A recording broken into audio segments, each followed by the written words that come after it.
Mga karag-karag, welcome back to my vlog. Isang magandang umaga sa inyong lahat mula dito sa Lasak City. At ito na nga ang mga latest na mga pasabog, na mga pavangs, na mga pachika, mga pachismis na pinag-uusapan at pinagtatawanan ng ating mga kapitbahay na mga taga-Tacos, mga karag-karag. Dahil habang papalapit na ang Miss Universe 2023 ngayong November sa El Salvador. Nako.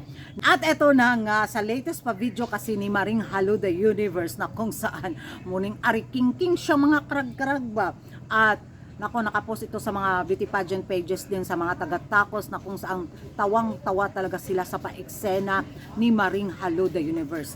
Sabi nila, wala na daw, uwian na, may nanalo na. Kung ang hinahanap ng universe ay isang empowerment woman daw, nako, koronahan na daw si Maring Halu the Universe. Dahil eto na, nagsisimula na naman daw itong gumawa ng paeksena at natatabunan na naman daw ang mga paeksena sa mga kandidata ngayon na lumalaban sa corona sa Miss Universe 2023. Dahil yung atensyon na naman daw ngayon sa social media ay nakay Maring Halu the Universe. O diba, kita niyo naman sa pa-video, mga karag-karag, na murag din siya gikatlan sa iyang naputol na lagay.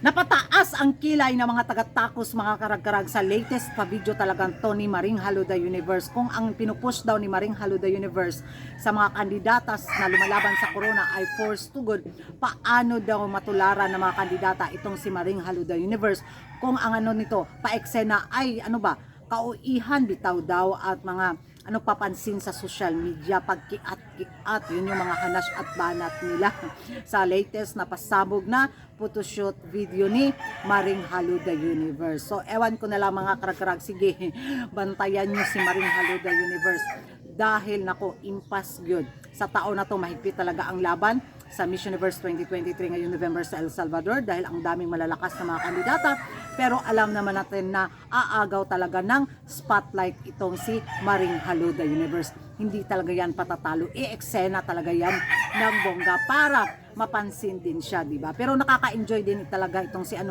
Maring Halu the Universe, di ba, mga karag-karag. Siya yung sa mga stressful na mga pachika, mga pachismis at mga paintriga. The other side naman, yung may-ari ng organisasyon, gumagawa ng good vibes sa social media. O, di ba? Balanse. And mga karag-karag, ano yung masasabi nyo sa latest na mga pachika for today's vlog na pinagtatawanan ng mga taga-Tacos ang paeksena ni Maring Halu the Universe? Mag-ingay tayo sa comment section, at kung bago ka pa lang sa channel ko at kung mahilig ka sa good vibes, stressful na mga paeksena sa mundo ng beauty pageant, don't forget to like and subscribe my channel, Karagan Karag, ang babaeng lagi na karag-karag. And see you in my next vlog. Bye-bye!